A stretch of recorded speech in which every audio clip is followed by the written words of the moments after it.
Bismillahirrahmanirrahim. Assalamualaikum warahmatullahi wabarakatuh. Selamat berjumpa lagi di video pembelajaran kimia. Terima kasih saya selalu sampaikan kepada kalian siswa-siswiku yang tetap semangat ikuti pembelajaran kimia secara daring ini.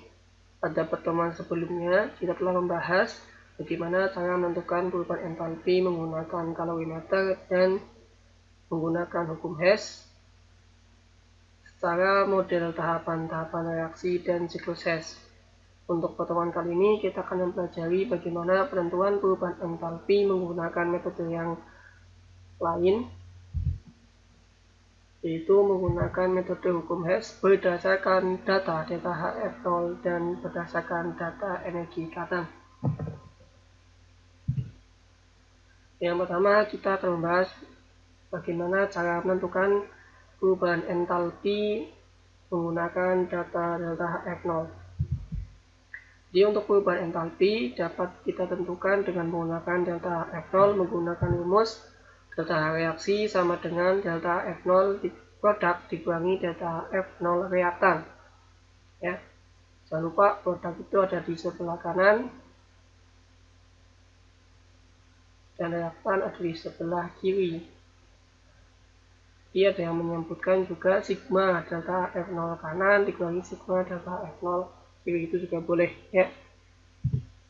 Nah, contohnya diketahui data delta F0 beberapa zat berikut. Delta F0 H2O sama dengan min 242 kJ per mol. Delta F0 CO2 sama dengan min 394 kJ per mol dan delta F0 C38 sama dengan min 103 kJ per mol. Hitunglah delta HC0 C3H8. Dan yang kedua, berapa kalori yang dilepaskan jika 10 gram C38 dibakar sempurna? Nah, kalau misalkan kalian mendapatkan soal seperti ini, berarti kita diminta untuk menentukan perubahan entalpi menggunakan rumus yang seperti ini. Caranya bagaimana? Nah, kita ingat bahwa data delta F0 masing-masing zat adalah ini, ada di soal. Kemudian pertanyaan yang pertama adalah kita diminta menghitung delta HC0 dari C3H8. Kita sudah tahu bahwa delta HC0 artinya adalah perubahan entalpi pembakaran standar. Artinya zat yang dibakar ya, artinya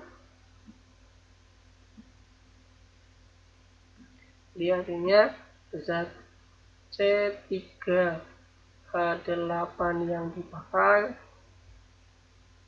adalah sebanyak 1 mol. Oke. Nah, caranya kita tulis dulu reaksi pembakaran sempurna dari C3H8.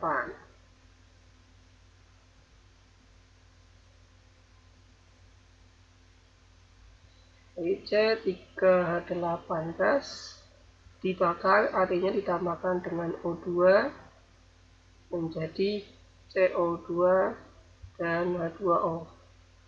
Perlu diingat bahwa semua reaksi pembakaran sempurna dari zat organik atau zat-zat senyawa hidrokarbon selalu menghasilkan CO2 dan H2O ya, untuk pembakaran sempurna. Nah, kemudian setelah kita tulis reaksinya, jangan lupa untuk kita setarakan. Nah, di sini jumlah C ada 3, di kanan ada 1, berarti ini dikasih koefisien 3. Kemudian di kiri jumlah ada 8, di kanan ada 2, berarti ini dikasih koefisien 4 ya.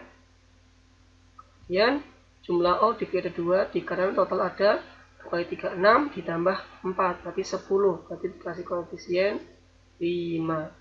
Nah, ini berarti sudah setara, oke. Ingat ininya tetap 1 karena kita mau 1 mol. Nah, setelah itu kita masukkan rumusnya. Delta HC0 ini kan sama aja delta reaksi ya. Delta reaksi sama dengan sigma delta HF0 produk dikurangi sigma delta F0 reaktan. Nah, produk itu ada di sebelah kanan panah ya.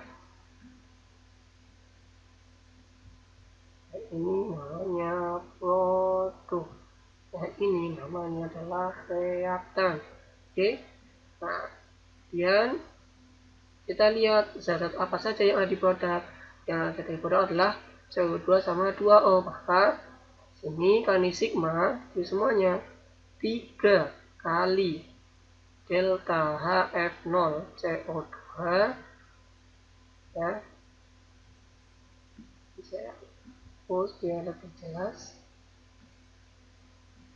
Jadi saya ulangi, 3 kali delta HF0 CO2 ditambah karena H2-nya ada 4, maka 4 kali delta HF0 2O dan dikurangi yang ada di kiri atau yang ada C38 sama 5O2. C38 ada 1, berarti cukup delta HF0 C3H8 ditambah 5 kali delta HF0 O2. Dan kita masukkan angkanya 3 kali kan. Kalau CO2 berapa? Min 394 ditambah 4 kali delta HF2 berapa? Min 242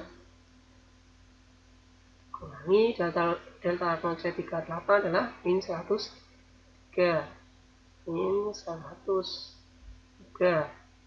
ditambah 5 kali delta HF0 O2. Delta O2 berapa? Tidak ada. Oh, berarti memang karena dia nilainya 0 ya. Kenapa 0? Karena O2 itu berupa molekul ya, bukan senyawa. Nah, jadi tidak ada delta HF0 nya. Dan kita hitung 3 kali min 394 hasilnya adalah min 1182.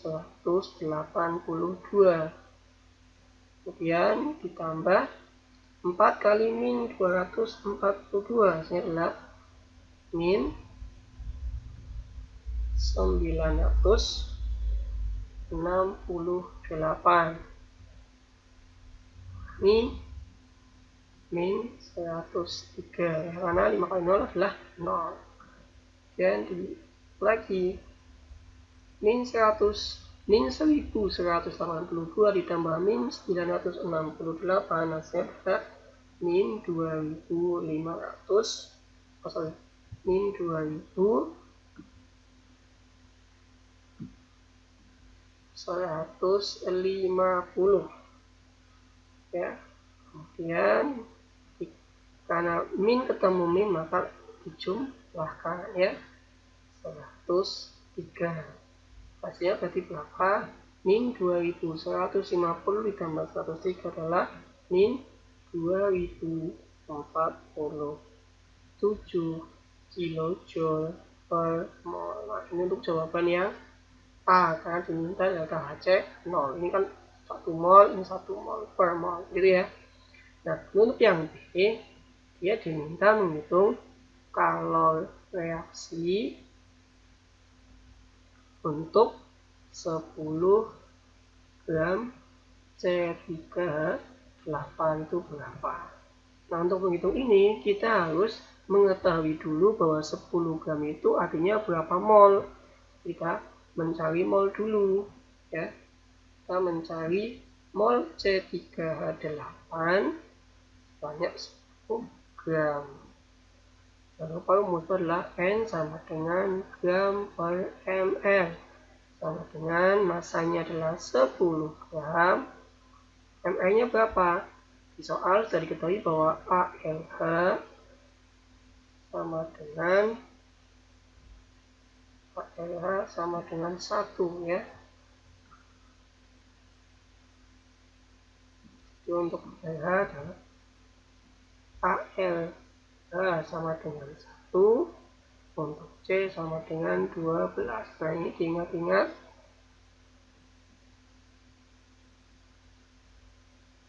Ingat ya.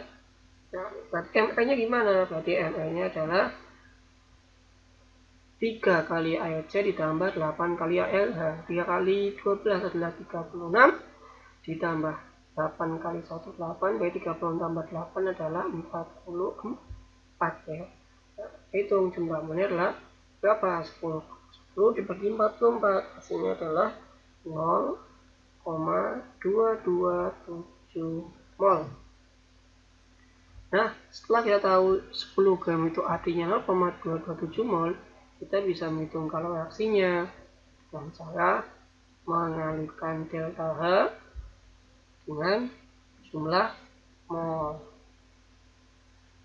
Kalau reaksi sama dengan delta H reaksi kalikan jumlah molnya.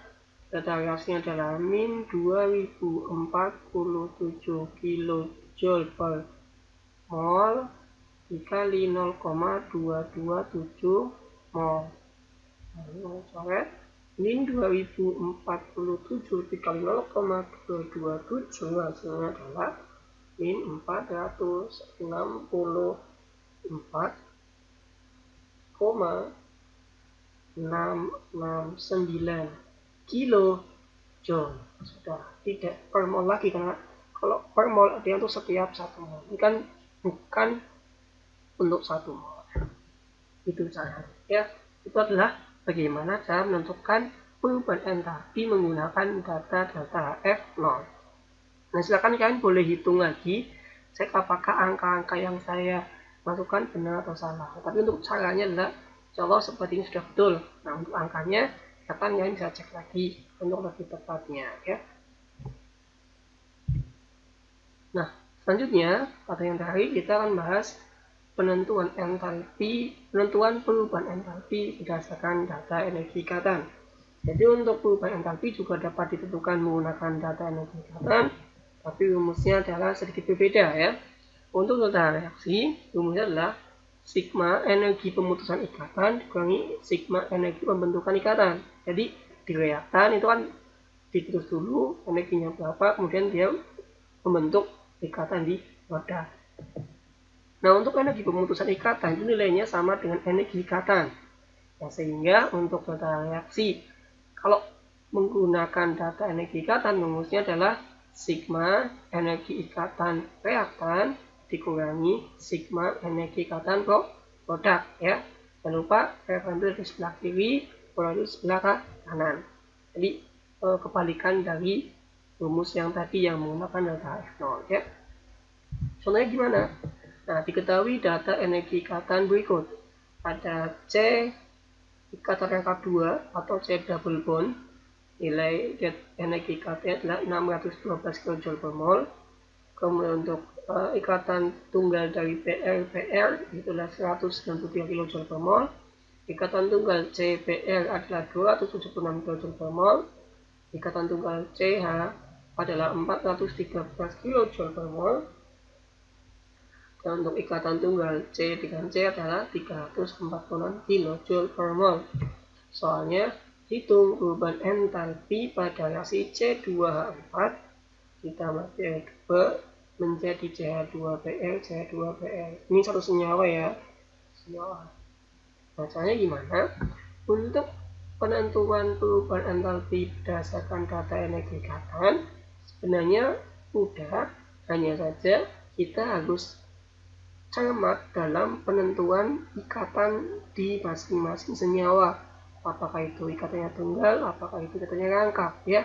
Karena contoh sini ada C yang double bond, ada C yang single bond, atau ada C yang ikatan rangkap 2, ada yang C ikatannya tunggal.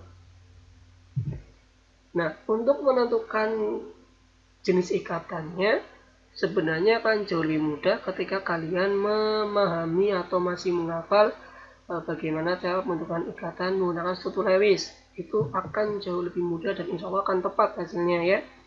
Jadi jangan lupa buat C itu kan Ini reaksinya ya, C24 tambah Br2 menjadi C2 Br2Br.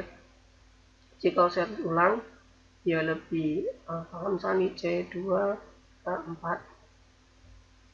kemudian ditambah Br2 menjadi CH2 CH2 Br. Bila lebih tepat ya, dasarnya sebenarnya ada di situ Lewis dulu pembentukan ikatan di materi kelas 10 ya, bahwa C itu kan reaktan konvensinya 4 ya, karena dia golongan 4A. Nah, maka kalian gambarkan struktur Lewisnya kan gini ya kan, sedangkan H itu kan karena dia golongan 1A, maka dia punya satu reaktan valensi ya. Berarti kalau nanti C itu membentuk sebuah ikatan dengan atom lain, maka dia punya 4 tangan kan gitu.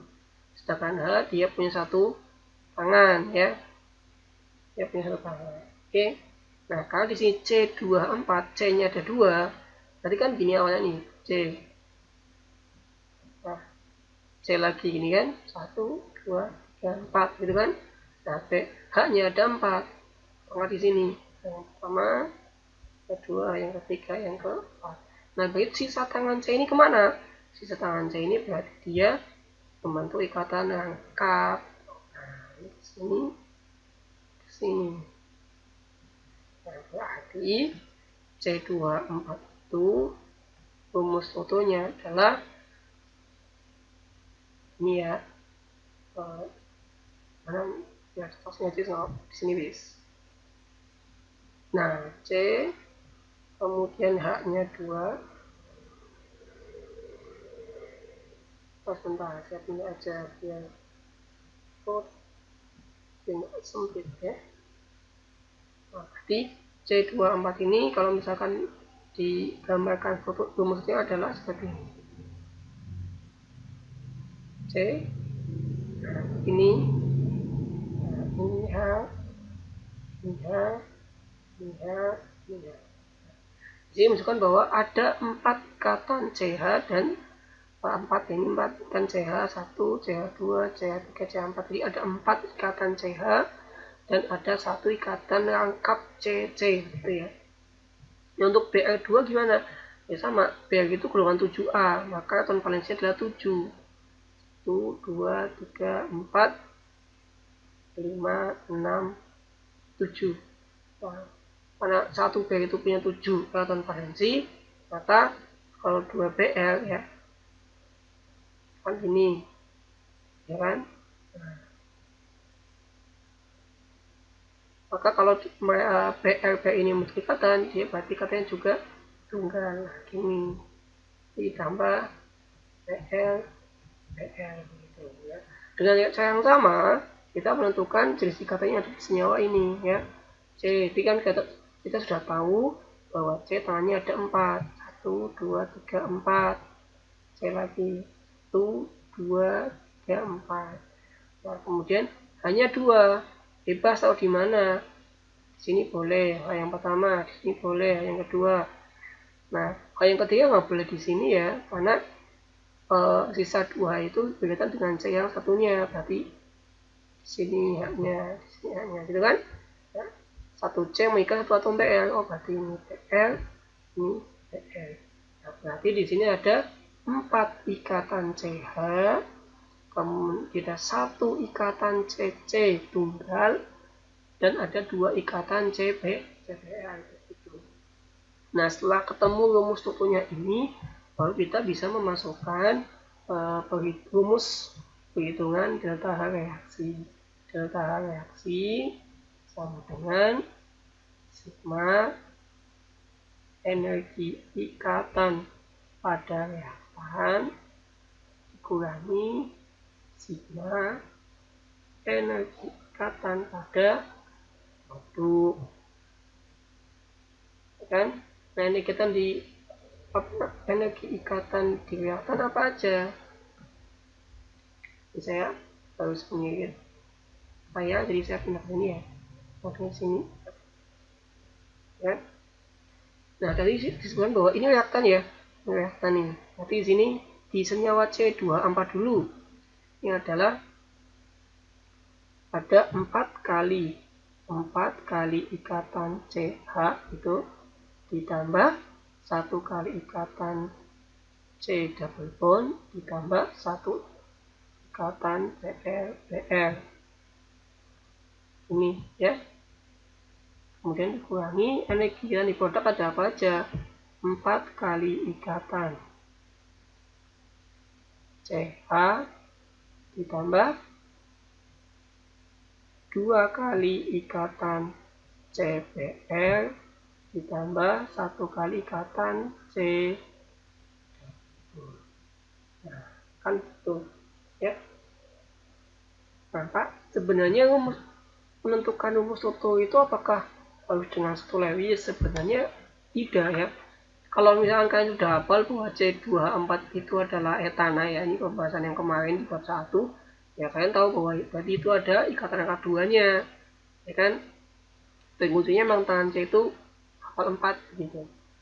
Tangan C ada 4, wajib 4, nggak boleh lebih, nggak boleh kurang. Jadi ketika tangan C ada 4 sedangkan H-nya cuma 4, atau pasti ada ikatan tunggalnya. Sebenarnya bisa dengan mudah dengan seperti itu. Tapi yang dasarnya adalah dari isu Lewis.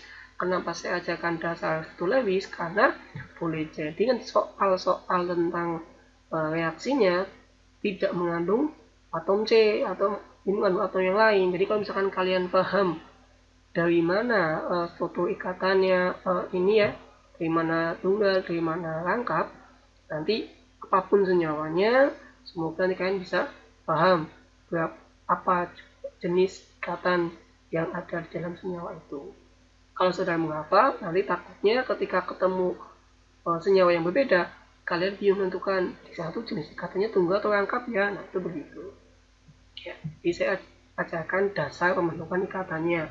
Ini sebenarnya materi kelas 10, tapi saya yakin sebagian besar kalian lupa. Ya, saya ajarkan dasarnya. Oke, kita lanjutkan ya. Setelah kita kesini tinggal dimasukkan angkanya saja. 4 kali CH itu berapa? Nih, 413 kJ per mol. C double bond itu berapa? Lihat data, 607 kJ per mol. RP itu berapa? 193 kJ per mol. Dikurangi 4 kali CH berapa? 4 kali 413, ya kan? Kemudian ditambah 2 kali CBR berapa CBR? 276 tambah C double bond adalah 600. Oh, di sini nggak ada C double bond ya, dia ada C single bond ya. Kalau ini saya hapus jadi C single bond. Harus fokus ya. Ini kan cuma tunggal nih ya, tunggal. Nah, C single bond itu adalah 340. Ya, saya ulangi, untuk energi ikatan di produk adalah 4 kali CH ditambah 2 kali CBR dan 1 kali C yang ikatannya tunggal ya, bukan yang angka. Langsung kita hitung ya. Ini karena di sini ada yang sama 4 kali 4 kita coret aja untuk lebih memperingkas proses perhitungan. Kemudian kita hitung bahwa 607, oh bentar, ini 400 atau 412 ya. Oh so ini 612 ya. Ini 612. Ini sangat ininya adalah 612 yang saya ketik ya. Jadi ini juga saya hapus.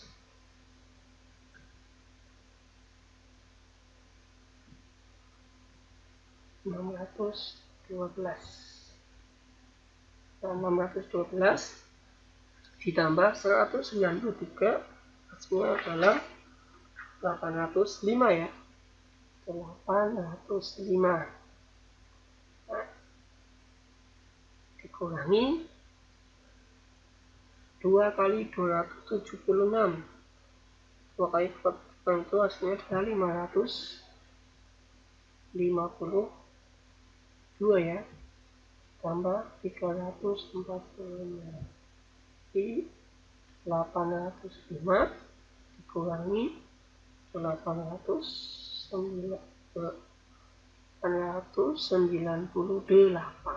Hasilnya adalah min 93 kilojoule mol. Ya, selesai ya, karena soal cuma ini data ya. Jadi untuk data energi ikatan memang yang agak sedikit membuat kita harus memikirkan lebih, yang harus kita memikir lebih itu ada di rumus struktur ini. Harus tahu berapa jumlah ikatan tunggalnya dan ada nggak ikatan lengkapnya. Nah di sini memang kebetulan kasusnya adalah ada ikatan antara C ya, yang satu angkat 2, yang satu tunggal. Ya, ini ada dua latihan soal untuk kalian semua. Silahkan nanti dicatat atau di capture boleh. Nanti file PDF-nya saya tampilkan di Google Classroom. Silahkan dicoba dikerjakan sendiri. Jika ada yang ingin didiskusikan, ditanyakan, langsung silahkan hubungi saya di Classroom atau boleh langsung via WA saya. Ya, terima kasih untuk pertemuan kali ini. Itu saja yang dapat saya sampaikan. Berarti setelah ini bab 2 selesai, bab termokimia selesai. Di bab termokimia kemarin dapat pendahuluan. Kemudian video yang kedua adalah membahas penentuan entalpi berdasarkan kalorimeter dan hukum Hess. Mana hukum Hess yang digunakan adalah tahapan-tahapan reaksi dan proses. Dan di video yang terakhir ini yang ketiga adalah penentuan perubahan entalpi menggunakan data error dan data energi ikatan. Terima kasih sudah mengikuti pembelajaran di bab 2 ini. Untuk selanjutnya nanti insya Allah akan ada ulangan harian, dan nanti setelah ulangan harian kita masuk bab 3 yaitu bab laju reaksi. Terima kasih dari saya. Semoga apa yang kita pelajari bisa bermanfaat dan berguna buat kita semua, dan semoga kalian bisa memahami penjelasan dari saya. Jika ada yang ingin sampaikan, silahkan bisa tulis di kolom komentar atau menghubungi saya di Classroom atau via WA. Terima kasih sekali lagi. Tetap semangat belajar.